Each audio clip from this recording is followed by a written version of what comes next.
parti, nous nous retrouvons aujourd'hui à Lyon et comme dit un proverbe lyonnais, ce n'est pas le temps qui passe mais c'est nous qui passons. Passons donc à un moment avec Thémis Apostolidis, professeur en psychologie sociale, Université d'Aix-Marseille, c'est ça? Voilà, tout à fait. On nous en parle dans plusieurs événements, ces perspectives temporelles, cette temporalité et sa place dans la santé, le parcours de santé à tous les âges. Est-ce que vous pourriez en quelques mots revenir sur cette notion dont les contours sont encore un peu à déterminer, des perspectives temporelles?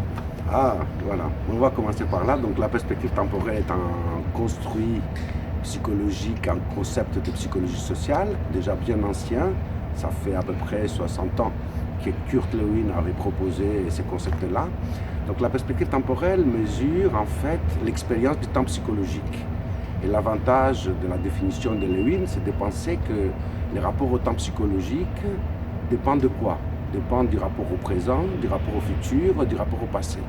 Donc le concept de perspective temporelle cherche à mesurer cette multidimensionnalité du rapport au temps psychologique en mesurant les rapports que les individus et les groupes ont à l'égard de leur futur psychologique, à l'égard de leur passé psychologique et à l'égard de leur présent psychologique. Ça, c'est la première idée. Ensuite, il faut dire que la perspective temporelle et l'expérience du temps, plus globalement, est un concept fondamental, je dirais, pour tout comportement et conduite individuelle et sociale. Je dirais, on voit bien chez les sociologues, mais aussi chez les psychologues, comment la question du temps est un cadre permanent qui existe et qui structure nos vies. Alors, par rapport à la question de la santé, ça me paraît très important. Et moi, je vais donner un exemple suite à des discussions qu'on peut avoir ici ou là. Vous voyez, quand on travaille sur le comportement de santé, les comportements de santé sont des comportements que vous réalisez aujourd'hui, faire un dépistage, manger 5 fruits et légumes, arrêter de fumer, etc., etc., etc., dont les résultats de votre changement de comportement, d'accord, si vous arrêtez de fumer, si vous commencez à manger de 5 fruits et légumes, ne sont pas immédiatement perceptibles. C'est-à-dire qu'il faut attendre à observer ces résultats, les bienfaits que ça va nous faire d'arrêter de fumer ou de manger équilibré, etc., etc., dans les moyens, voire dans le long terme. Or, comment voulez-vous que quelqu'un qui a du mal à se projeter dans le futur puisse, je dirais, avoir intérêt à adopter des comportements de santé? Ce que je veux dire par là, c'est que les comportements de santé sont souvent des comportements d'anticipation. Et pour pouvoir anticiper, il faut être capable de se projeter. Donc on voit à partir de cet exemple quelque chose qui me paraît fondamental et qui est lié, je dirais, au niveau des travaux qu'on va observer dans la littérature. C'est-à-dire quoi? Le fait que, par exemple, les gens qui ont une perspective temporelle future élevée, mais ils ont tendance à avoir de comportements de santé plus appropriés, de voir une perception des risques beaucoup plus importante par rapport à d'autres qui ont une perspective temporelle future moins élevée. Donc, je dirais, juste pour résumer un peu, par rapport à ça, il n'y a pas que le comportement de santé, il y a le comportement éco-citoyen aujourd'hui qui ont exactement la même dimension. D'ailleurs, les gens qui recyclent aujourd'hui ne font pas ça pour observer les trous de la couche d'ozone immédiatement. Ils font ça pour que leurs petits-enfants, comme ils disent, puissent vivre dans une terre où l'air est bon à respirer encore. Donc vous voyez bien cette dimension anticipatoire. Ensuite, ce qu'on a montré avec Nicolas Fielen dans sa thèse, dans les travaux qu'on a réalisés ensemble, c'est que souvent ces comportements de santé ne sont pas liés seulement à la dimension future de la perspective temporelle, mais aussi à la dimension passée de la perspective temporelle. Et là, ça me paraît très très intéressant aussi parce qu'on a montré justement dans le cadre de personnes vivant dans des conditions de précarité, comment la rumination du passé, comment les regrets de ne pas avoir été ce qu'on aurait dû être, ce que les autres voulaient qu'on soit, ce qu'on nous a promis d'être, va être aussi un déterminant très important, puisque ce sentiment de rumination amène souvent à un état plus ou moins dépressif, je veux dire ruminer, regretter, etc., etc. Et on voit aussi, là aussi, que ces rapports négatifs au passé est aussi un déterminant négatif par rapport à l'adoption de comportements de santé. Merci pour ces échos aux perspectives et à la place des perspectives d'avenir dans les choix et les libertés de choix des individus autour de la santé. poursuivre, on va faire juste un écho. Thèse de Frédéric Merson aujourd'hui sur ces perspectives temporelles. 4 questions soulevées et je vais vous inviter à des réponses courtes pour chacune d'entre elles. La première, vous invitiez Frédéric Merson dans une de vos réactions à mettre en avant le fait qu'en fin de compte, le processus de recherche pouvait être adaptatif, évoluer tout au long de la thèse avec la pratique du ground hit ou ce qu'on pourrait appeler pour certains la recherche interventionnelle, la recherche action. Comment croiser sciences sociales, sciences un peu plus dures et passer de l'hypothétique, de la problématique à un parcours de recherche adaptatif plus en lien avec l'humain? Je dirais pour moi c'est toujours un enjeu scientifique et un défi dans le monde actuel dans lequel on vit. On nous a appris que le travail scientifique doit être, je dirais, réglé d'une certaine façon, etc., avec des méthodologies, je dirais, bien calibrées, etc. Moi, je veux bien tout ça et c'est très, très important. Néanmoins, quand vous regardez la réalité qui nous entoure, on peut voir que la dynamique de nos comportements, à vous et à moi et à tous les gens qui nous entourent, sont souvent, je dirais, la dynamique de nos comportements, elle nous montre quoi? Elle nous montre que tantôt on peut adopter un comportement, tantôt nous-mêmes, on peut ne pas adopter ces comportements, et voilà, avoir des comportements contradictoires, avoir, je dirais, c'est un sujet fragmentaire. Donc moi, vous voyez, ce qui m'intéresse dans la démarche de Frédéric Merson, c'est quoi? C'est qu'il part d'une réalité des terrains à partir d'une situation assez problématique, parce que je dirais les gens vont demander d'accord, puisqu'ils vont aller dans ces services de tabacologie pour demander de l'aide, pour arrêter de fumer. Et il me semble très important de faire quoi? De dire que la réalité m'apprend à penser ma théorie et ma méthode, non pas a priori, mais de façon ad hoc par rapport à la réalité. Et quand j'ai parlé tout à l'heure de la démarche inductive, c'est parce que je pense que ces questionnements très riches qui ont émergé dans cette thèse sont des questionnements qui sont liés à la découverte et à la pratique de ce travail ad hoc. Mais je dirais au niveau scientifique aujourd'hui, il y a des démarches qui sont bien construites pour pouvoir réaliser ce type de travail scientifique, ce type de travail scientifique qui nous demande beaucoup d'humilité, qui nous demande beaucoup de décentration, qui nous demande beaucoup d'ouverture. Et vous voyez, quand vous avez parlé tout à l'heure de ces démarches, concilier les sciences dures et les sciences, voilà, si par exemple les sciences dures pouvaient faire sans nous, ils l'auraient fait. Pourquoi ils font appel aux psychologues sociaux ou aux sciences humaines et sociales en général? Parce qu'on voit bien que les gens prennent des risques, et cette prise des risques, elle est là malgré un niveau élevé d'information, que les mêmes individus, comme je vous disais tout à l'heure, peuvent tantôt prendre des risques, tantôt ne pas prendre des risques. Donc ils butent sur la difficulté d'amener les gens et donc ils font appel à nous. Alors justement, intégration des sciences sociales dans les sciences en général, valorisation, de plus en plus de lectures communautaires ou psychosociales. Revenons à cette lecture de la complexité, comme dirait Morin, et de l'intégration des sciences sociales. Vous avez soulevé à un moment tout à l'heure la question, on nous en parle en permanence en ce moment, interdisciplinarité, intersectorialité, faire travailler des disciplines si différentes entre elles. Je crois que vous avez posé un point majeur, des mots et des mots, l'épistémologie de travail des équipes entre un chercheur des sciences sociales, un chercheur de la médecine. Comment construire, bâtir dans l'avenir, on parle de perspective, une culture ou en tout cas une lecture commune de l'épistémologie des sciences? Oh, c'est une question à laquelle je ne pourrais pas répondre si rapidement que ça et si facilement, parce que c'est une question compliquée. Ça dépend. Vous voyez, moi, comme Marie Préreau, nous sommes des exemples, je dirais, des gens qui ont travaillé sur le sida. Et sur le sida, comme ces questions-là, et comme les questions auxquelles était la médecine, étaient des questions, je dirais, difficiles et insolubles, je dirais ils ont fait appel très naturellement aux SHS pour pouvoir, voilà. D'ailleurs, c'est avec le sida qu'on a la réhabilitation scientifique des SHS dans le domaine de la santé. Avant le sida, on ne s'intéressait pas beaucoup. On trouvait d'ailleurs que les psychologues, les sociologues pouvaient être des gens rigolos à faire travailler, à faire venir réfléchir avec nous. Mais voilà, c'est juste pour se donner.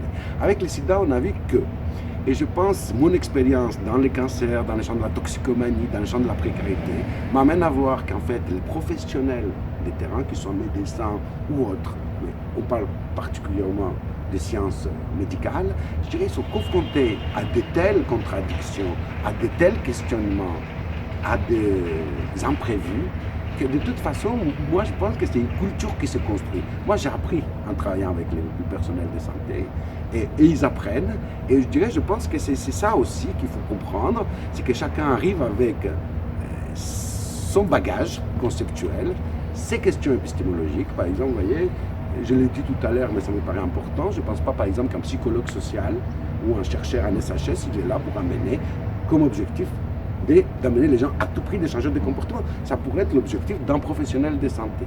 Et d'ailleurs, on ne peut pas aider le professionnel de santé si on va avec ces mêmes objectifs. On est là pour autre chose. Et on est là pour autre chose. Moi, j'ai appris à travailler avec beaucoup d'humilité. Et cette humilité-là, je la rencontrais souvent aussi chez les médecins et chez les professionnels de santé, parce que quand vous composez avec les réels, voilà. Donc du coup, vous voyez, une épistémologie plus globale des sciences pour passer ces questions-là. Mais il me semble très important de dire quoi? De dire que oui, il y a, vous parlez des sciences dures, mais dans les sciences dures, il y a aussi une épistémologie qualitative. Il y a, je dirais, de collègues, des chercheurs qui pensent que, par exemple, prédire un comportement, y compris dans le cadre des sciences dures, c'est quand même pas si facile que ça, voire même, c'est pas possible. Vous voyez, tous ces débats qu'il peut y avoir en physique entre la prédiction et l'explication. Je songe notamment à René Thom, en France, qui a bien posé ces débats-là. Et vous voyez, et je ne pense pas non plus, et ça va être mon dernier mot, que les sciences humaines et sociales doivent changer de paradigme épistémologique pour pouvoir travailler avec les gens dits des sciences dures. Il faudrait justement que ce travail de collaboration soit un travail d'enrichissement des paradigmes. Et moi, en pratiquant ça, je peux arriver à travailler, et à travailler de façon, je dirais, efficace, pas seulement sur le plan de la recherche, sur l'accompagnement aussi des pratiques professionnelles et de la mise en place des dispositifs in vivo à l'égard des patients, des usagers des structures de santé, etc. etc., etc. Je tentais de réagir par une phrase qui nous était dite il n'y a pas longtemps, le doute introduit la capacité du décloisonnement. Exactement. Ouais. Mais il faut décloisonner, mais je pense qu'en santé publique aujourd'hui, il y a quand même une culture, a priori, qui pose l'intérêt du décloisonnement. C'est récent, hein, parce qu'il y a à peine 15 ou 20 ans, c'était pas du tout le cas. J'aurais énormément d'autres questions, je vais essayer la synthèse sur les deux derniers axes, peut-être qui ont été insuffisamment abordés dans cette soutenance de thèse, en l'introduisant par une remarque que vous faisiez tout à l'heure, mais quel intérêt a la personne dans sa singularité, en situation de précarité, d'arrêter de prendre des risques ou de rentrer dans une normalisation sociale qui peut l'attendre parfois, à travers deux axes peu questionnés là. J'étais d'accord avec vous sur le premier, la dimension de la communauté, de la dimension sociale et de la construction sociale du groupe. On sait très bien effectivement qu'un des déterminants majeurs de santé et de choix est le soutien social et la communauté. Deux questions, la première sur la communauté, comment développer la démarche de santé communautaire aujourd'hui en France, 30 ans d'existence de ce concept, on pense à ceux qui l'ont nourri, Boal et tous les autres dans le monde. Première question. Deuxième question qui n'a pas été tellement soulevée, la question des aptitudes, des compétences ou de développement des compétences qu'on appelle psychosociales aujourd'hui, mais dont on pourrait aller plus loin, à savoir réels besoins et réelles envies de disposer ou de construire des perspectives d'avenir lorsqu'on est dans une situation de précarité. En résumé, ces deux questions pour finir. La communauté comme contributive à la perspective d'avenir d'un individu, on le voit bien chez les plus jeunes aujourd'hui. Et la deuxième question, quelles attentes, quelles aptitudes pour se bâtir ou se construire un avenir aujourd'hui? Les deux questions sont très intéressantes, mais bien compliquées, surtout la première, parce que vous voyez, par rapport à la communauté, moi je suis de ceux qui pensent que les changements sur le plan individuel est une démarche qui nous amène souvent à des inévitables déceptions. Puisque je suis de ceux qui pensent que souvent les forces motrices, les motivations essentielles qui nous amènent à prendre soin de notre santé ou à ne pas prendre soin de notre santé viennent des raisons non sanitaires, des raisons liées, je dirais, à la question de la santé sociale.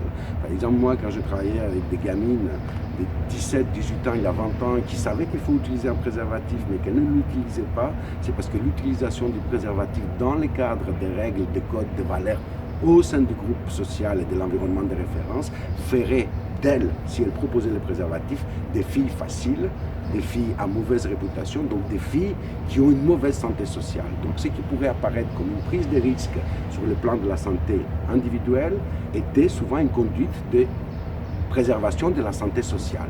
Ce que je veux dire par là, c'est que je suis de ceux qui pensent que si on veut faire amener les gens à mieux prendre soin de leur santé, il faut travailler sur les ressources du groupe, de la communauté, de la société. Il faut déplacer notre regard de l'individu vers la société. D'ailleurs, dans la thèse de Frédéric Mersenne, je dirais Kurt Lewin, qui est celui qui a inventé la perspective temporelle, pensait exactement la même chose. Parce que pour Lewin, ce qui empêche de changer, c'est les habitudes déjà là. Les habitudes ne sont pas individuelles, elles sont socialement partagées. Donc la communauté, ce n'est pas seulement un cadre, mais c'est aussi un outil. Et c'est bien là la question de la psychologie communautaire. D'accord ? Ce n'est pas seulement un cadre, c'est aussi un outil. Et il me semble très très important de dire que la psychologie communautaire nous amène aussi à réviser et à questionner de façon un peu réflexive notre place des chercheurs qui posent le pourquoi, le comment, le ce qu'il faut faire ou ce qu'il ne faut pas faire. Je pense qu'il faut faire confiance aux gens et qu'il faut s'appuyer sur ces ressources individuelles et sociales, sur la communauté, parce que la communauté peut amener les gens à changer, à devenir. Ça, c'est la première idée. Ensuite, par rapport à la deuxième question que vous m'avez posée, aujourd'hui, on pense que de plus en plus, il faut amener les gens à développer des compétences qui feront que, je dirais, ils vont prendre soin de leur santé. Moi, je vous donne un exemple, juste pour faire les liens. J'ai participé de loin à tous les travaux qui ont été mis en place il y a quelques années à Marseille, dans le cadre du programme Hirsch, qui visait à augmenter les compétences psychosociales des élèves de l'école primaire, d'accord, dans les quartiers un peu difficiles de Marseille, notamment dans les 3e arrondissements de Paris. C'est génial comme objectif. Mais si les gamins en question continuent à vivre dans les conditions sociales, économiques, socio-symboliques qui sont les leurs, à quoi vont leur servir de devenir compétents socialement? À quoi? Moi, je me suis posé la question. À des activités sociales valorisantes dans leur environnement d'origine. Et l'activité sanitaire n'est pas forcément une activité sociale valorisante là-dedans. C'est d'autres activités qui sont des activités sociales valorisantes là-dedans. Donc je dirais, donner de la force aux gens, faire de l'empowerment, comme on disait dans l'approche un peu de psychologie humaniste, d'où viennent pour beaucoup ce type d'approche, je dirais c'est important, mais les pouvoirs, les gens vont en faire quoi, dans quel contexte? Et c'est cette idée-là qui me paraît importante. Lorsque vous m'avez parlé la dernière fois, lorsqu'on a parlé de l'éducation thérapeutique, c'était un peu aussi cette idée-là, puisque ça c'est un versant de ma réflexion, c'est-à-dire des compétences psychosociales, mais les gens vont les utiliser comment? Sans penser les conditions dans lesquelles vivent les gens. Moi, en travaillant dans les quartiers nord de Marseille, j'ai appris que, je dirais, je peux vivre 4 km de là, mais les univers socio-symboliques de mon environnement à moi, au centre-ville, et de l'environnement là-bas sont totalement différents. Les valeurs, les codes, etc., etc., etc. Donc je m'interroge beaucoup à cette idée-là, par rapport à cet aspect-là. Et un autre aspect qui m'interroge, c'est justement que souvent nos compétences, ou ce qu'on appelle compétences psychosociales en éducation pour la santé ou en éducation thérapeutique, sont souvent, je dirais, de compétences normatives. Et donc, du coup, le travail d'éducation pour la santé peut avoir, je dirais, une dimension de normalisation. Et pour moi, ça, c'est une vraie question. D'ailleurs, c'est seulement moi qui me le pose. L'OMS nous l'a posé comme cadre depuis bientôt 50 ans. Donc, c'est une vraie question, première idée. Et deuxième idée, je dirais aussi, il faut voir qu'on vit dans une société libéralo-individualiste. Et lorsqu'on travaille sur les compétences au niveau individuel, on peut prendre les risques aussi de quoi? De faire un travail qui pousse l'individu non pas seulement à adopter le comportement ou la compétence, mais aussi à participer, à adhérer, à reproduire les systèmes et les fonctionnements idéologiques des références. Et pour moi, ces questions-là ne sont pas des questions simples. Je ne réponds pas ni par oui, ni par un nom, mais j'ai envie de les poser, parce que je trouve qu'on ne les pose pas. Et je ne pense pas personnellement que l'impératif sanitaire est une raison suffisante pour ne pas se poser ces questions. En guise de conclusion, année anniversaire 2016, que d'anniversaire pour la santé mondiale.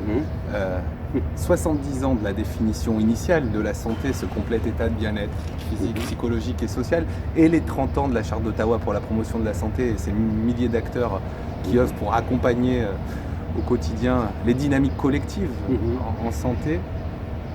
En une dernière petite minute, quelle lecture de ce mot santé? On a sous-estimé l'importance de la santé sociale, de la dimension de la santé sociale, à la fois, je dirais, pour comprendre l'adoption de comportements de santé physique ou psychologique, première idée, et on a sous-estimé et on a oublié autre chose qu'il y avait dans la Charte d'Ottawa, que ce n'est pas seulement un bien-être physique, mental et social, c'est aussi un bien-être dont les acteurs ont la capacité de les prendre en charge.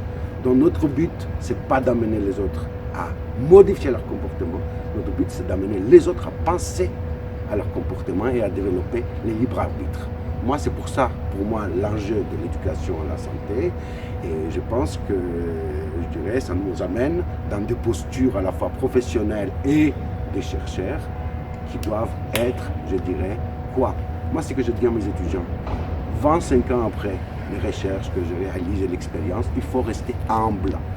Puisque l'humain, je dirais, voilà, l'humain, on travaille avec des matériaux humains et pas seulement avec la matière physique comme ça. En guise de conclusion, l'humain, merci beaucoup pour ce moment humain, Denis. Merci.